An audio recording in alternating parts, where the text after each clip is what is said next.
Hello, it is Reverend Crystal and welcome to Wedding Tip Wednesday. We are in my Christmas living room. I got my little tree. It's not my little tree, but it's my Christmas tree. I'm very proud of my tree. So anyway, welcome. Happy holidays to everybody. Today I'm going to talk about how to build an effective wedding website. Hi, Heidi. I don't have my glasses on and I'm pretty far away from the camera, so you'll have to forgive me. So we're going to talk about a storefront, not necessarily a website, although the things that I'm just going to talk about one thing today, and I'm going to have a part 2 next week. But it's things that you can use for your website. You can use it for your Facebook page. You can use it, in a number of places. So this is primarily, though, like if you have a wedding wire website, storefront, or if you use the Knot, Eventective, or mywedding.com. Those are the big ones that I know about. There might be some other ones that you use. Anything about Thumbtack or using Craigslist. But I would imagine that what I'm going to talk about today is going to be very similar, that you can use it. So I went on WeddingWire and the Knot today to find out if, like, this thing that I'm going to share today, like, has everybody already figured this out? Like, is this people are going to, like, when they hear this first point that I'm going to make, they're going to, oh yeah, we know about that. But when I was looking at the sites, I thought, probably about 2/3 of the people still don't get it. So I hope that this is really helpful for everybody. One of the most important things to have on your website or anything is a really great photo. Now, what I saw was people having a really blurry photo, or they had a photo of themselves, or they had a photo of their logo posted, or it was just something that a photo that was really dark and it didn't look very good. Well, what does that communicate to you when you see those kinds of photos? I don't know about you, but to me it says, the person just didn't have enough time, or they're so broke that they can't afford to get a good photo taken. And with cameras today that are on our phones, there's really no reason why we can't have a friend take a really nice picture, a photo taken. This is the suggestion that I'm going to have about. Hi, Mark. Oh, I see Mark there too. Hi, Mark.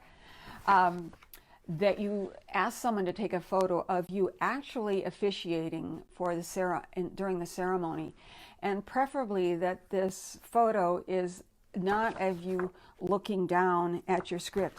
I don't know if you guys noticed this, but I have seen, I'm going to always try to connect with photographers and get their card before I leave a ceremony so that I can request photos from them, a professional grade photo from them.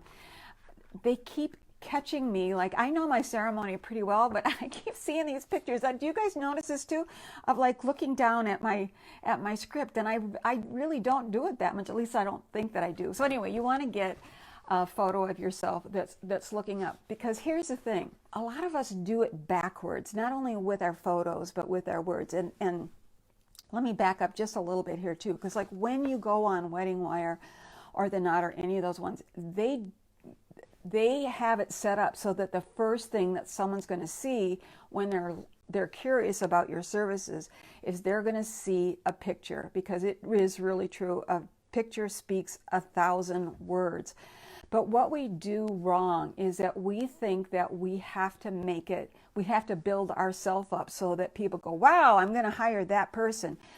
But think of the people who are looking for information from us, or they're interested in us officiating for them.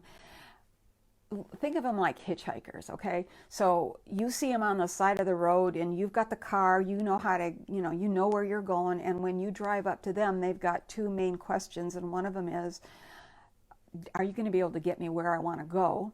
And the other one is, can you get me there safely? Can I trust you? And so where people really want to go when they're looking for you as a potential officiant is they want to know, are you not going to make a fool out of me? Are you going to be able to help make this an enjoyable experience? Are my guests not going to snooze? Will we be inspired? Will we be legally married? So they're asking, can you get me to where I want to go? And so the photos that you have need to communicate that feeling that they want to have, that feeling of, everything is going to be okay, we're going to have a good time, our love is going to be emphasized. So it's much more important for you to find a photo where that's what's happening, where that photo communicates that. And then on the other photos that you have, because that's a primary photo, you want to have something like that. And then you can have other photos on your storefront that might be just of you. It might have your logo on your portfolio. You can post videos. And what I also suggest is, whatever photo you pick for your primary photo, it needs to be happy, it needs to be colorful, and it needs to be really clear.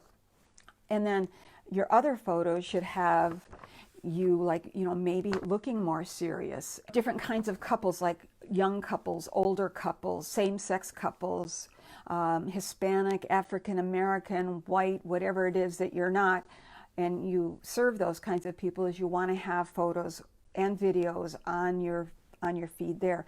One of the reasons I like advertising, paying for advertising on one of these wedding websites, is because when I post those kinds of photos on my own website, it can slow down the site being downloaded. And I don't know about you, but I'm impatient too. If I don't get the information that I want fairly soon, I'm not going to wait 10 seconds practically, so crazy, to get the information that I want, and I'll navigate away. And I think, the statistics show that as well too. So when I am able to post all of that, people can see and they can scan all of that on the storefront, on WeddingWire, or whichever one that you pick. Now, if you don't have any photos, so here's how you get photos. Sometimes you can call your couple or email your couple and ask them if they have photographs that they can share with you, or you can ask them for the contact information for the photographer for their wedding, and then you can contact them. And one of the things that I do, and I talk about this in the Good Karma Hack program that I'm developing, is you can exchange getting photos, a good photo that you're looking for from the photographer, in exchange for adding them to your preferred vendors list, or putting a backlink on your website or on your Facebook page to them, as well as giving them credit for the photo. I say that, but a lot of times I forget who the photographer was, and I don't always give credit in the moment for them. So it's better for me to do something on the website. But if you are a brand new officiant and you don't have any photos, I've posted in the description here free places where you can get good photos of wedding couples, and either the officiant, you can't see the officiant's face, or it'll be a picture of the couples, but you want to pick some kind of a photo that really conveys, if you're trying to show people that you're a joyful, officiant, that they're going to have a good time with you. Now, if you're a real traditional officiant, you might want to have more serious photos of yourself on your storefront, but I go for the joy factor, so I like to have those. There's also a link so that you can see my site on the Knot, because I just looked at my stats again, and the reason I think I know what I'm doing is my stats are above average for people coming to the site, and I've booked quite a few people through the Knot. I go to the Knot. What I did find out also for you, if you're not able to advertise by paying for a storefront on WeddingWire or the Knot, what I found out is that WeddingWire, you can still get a free website, and it's called the Lite. You have to sign up like you're going to advertise, and then you choose the Lite, Lite function on there, but that's the only one. The Knot used to, but you can't do it with the Knot. The only way you get a free site with Knot now is if you were an advertiser and then you went to the free. You decided not to advertise with them anymore. Then you get to keep your site up, but you just don't get the kind of placement that you would otherwise. So, I say this because I think that when you're serious about being an officiant, there comes a point where all of the free stuff that you do, that it becomes worthwhile to invest in a wedding website. That's been my experience. I've had really good luck with them, but I know other people that don't. But I always wonder, without going to their site and looking at what they actually have, if that's why, is that they have a crappy photo. Or the other thing, that what I'm going to talk about next week, is about the copy that you put on your storefront. Because here's one thing, here's a little kicker to kind of hopefully entice you, is that we're living in la la land if we think that people read websites or storefronts. Think about yourself. They do not. They scan. We scan things. We are bombarded with so much stuff that we scan. And think about it for yourself. You know, if you're like really reading everything. I mean, something has to really grab you to read everything. And so there are ways that I'll talk about next week that you can use in order to, whatever copy that you decide you're going to put, you know, ways of grabbing people's attention. But it always starts with the photograph, okay?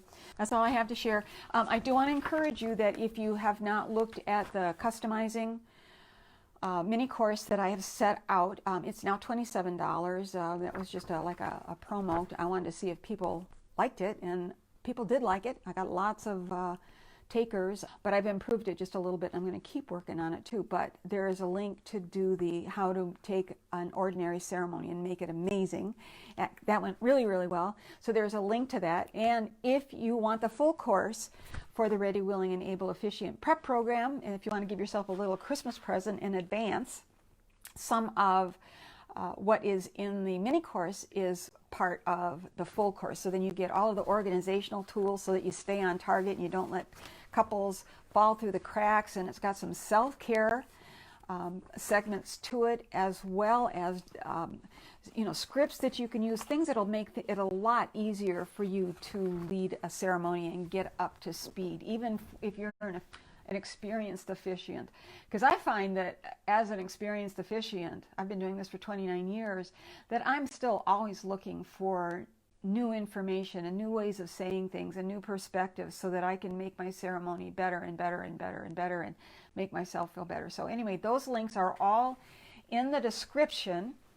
And then next week, I'm going to talk about part 2, building us a great storefront. I have to remember what I call all these things. Anyway, thank you so much for joining me. La la la la la. Happy Christmas, Merry Christmas, and or Happy Hanukkah, whatever it is that you're looking forward to. I love you guys. Let's do this. Remember, love is the reason we get to do what we do, and that is really awesome. All right, Kay. Bye for now.